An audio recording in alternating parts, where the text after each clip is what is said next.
Hello, everybody, and welcome back to the Texas Podcast. I am your host, Gabe, and today we'll be talking about the Battle of Coleto.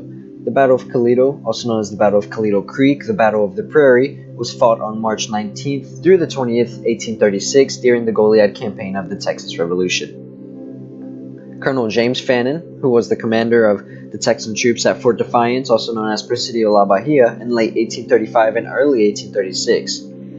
During the siege of the Alamo in February 1836, he attempted a march of 100 miles to relieve the Texan forces at the Alamo, but due to poor preparation for the journey and word that General Arrea's Mexican forces were approaching Goliad, he turned back.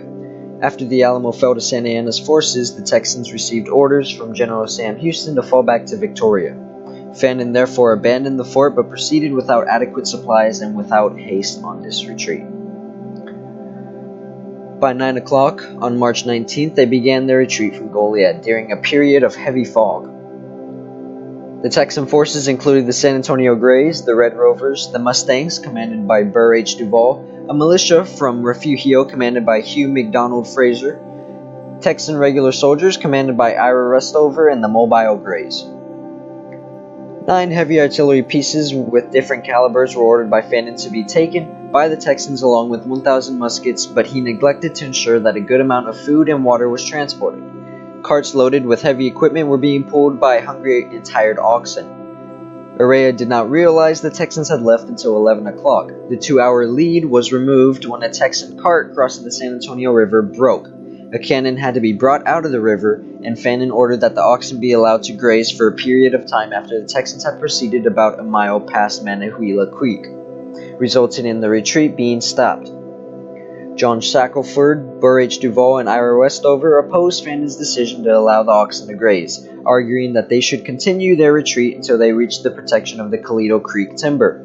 Shackelford would state that Fannin argued that the Mexican army against them was poor and that Arrea would not follow them. In an effort to catch Fannin's troops, Arrea left his artillery and some of his men in Goliad. He began to pursue with, according to Mexican sources, 80 cavalrymen and 360 infantrymen. Mexican mounted scouts determined the location of the Texans and reported the size of the force, which Arrea concluded was smaller than he originally thought.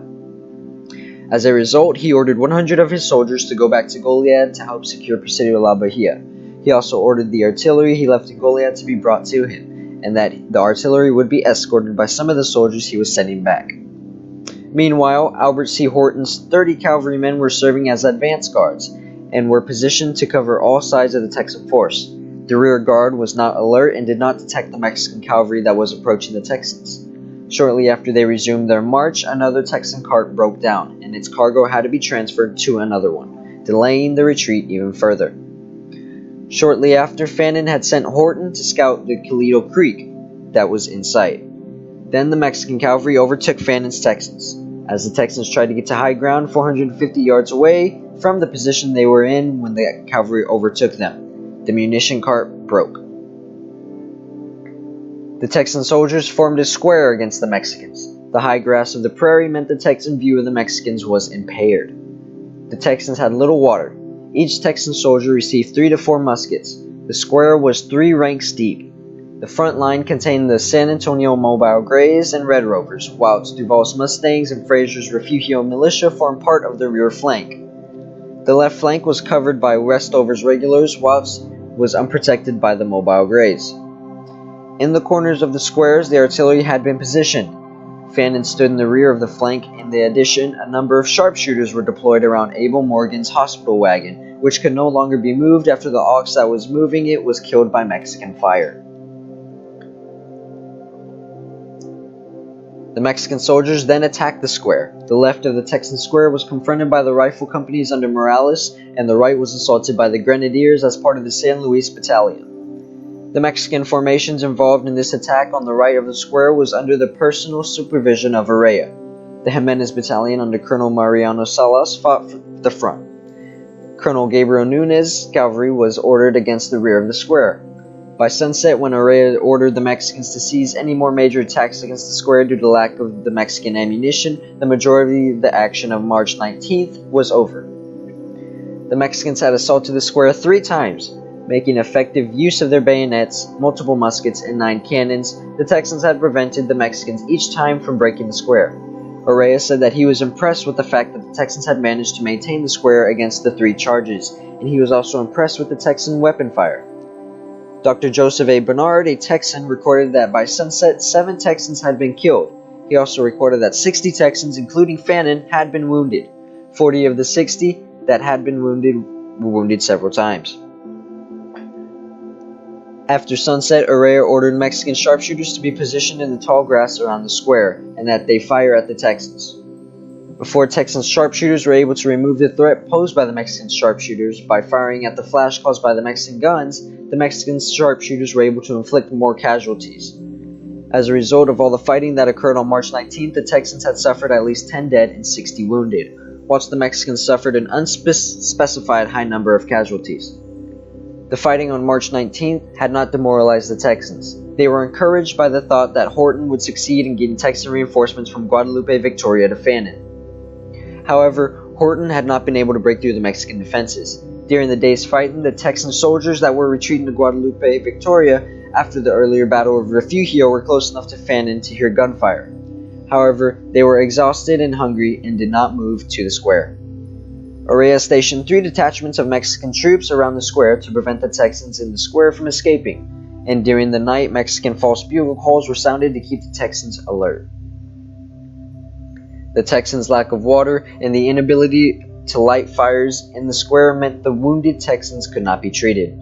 The pain being experienced by the wounded resulted in the general decrease in morale among the Texan soldiers during the night.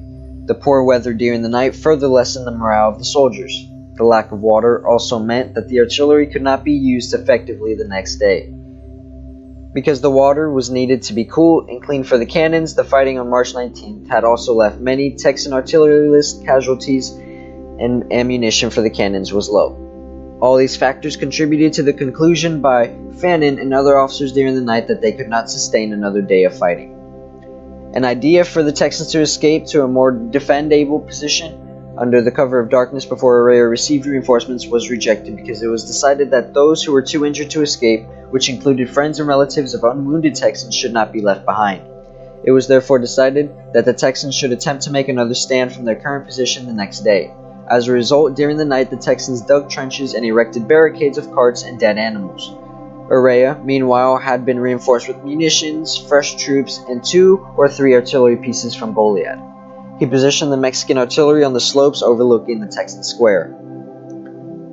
At 6:15 a.m. on March 20th, the Mexicans were grouped for battle. After 1 or 2 rounds were fired by Mexican artillery, Fannin and his officers reiterated their conclusion that the Texans could not take another day's fighting and decided to seek honorable terms for surrender. They drafted the terms of surrender, which included statements that the Texan wounded would be treated, that they would gain all the protection expected as prisoners of war, and that they would be paroled to the United States of America. However, Santa Anna had stated earlier that any Texan can only be allowed to surrender unconditionally. As a result, Orea could not guarantee that all the terms would be followed by Santa Anna. He stated that he would talk to Santa Anna on behalf of the terms of surrender presented by the Texans. The document of surrender was signed by Benjamin C. Wallace, Joseph M. Chadwick, and Fannin. As a result of the signing, the Battle of Coleto Creek ended. Those Texans that could walk were sent to Goliad under Mexican escort. It would take until about March 23rd until those Texans that could not walk were transported to Goliad. During that time, Mexican physicians were told that wounded Mexicans were a priority to treat, as opposed to the wounded Texans. Fannin arrived in Goliad on March 22nd. Orea, meanwhile, had moved onto Guadalupe Victoria, from where he wrote to Santa Anna a letter recommending that the Texan prisoners should be treated with clemency. However, Santa Anna did not follow Orea's recommendation, instead of ordering the Mexican commander, Jose Nicolas de Portilla, at Goliad to execute the Texan prisoners. On Palm Sunday, March 27, 1836, Fannin and about 400 other Texan prisoners were shot by Mexican soldiers. The execution became known as the Goliad Massacre. The Battle of Coleto was significant because it showed that the Texan troops involved in the battle, despite being relatively untrained, and were able to stand up to Mexican troops against them and obey their commanders. The battle was primarily lost because Fannin did not act decisively enough to ensure success, and also underestimated the quality of the Mexican force against him. It also illustrated that Fannin was reluctant to coordinate his actions with other Texan forces, a trait that was common for many Texan commanders. That is all for the Battle of Coleto Creek. I hope you enjoyed it, and I'll see y'all in the next one.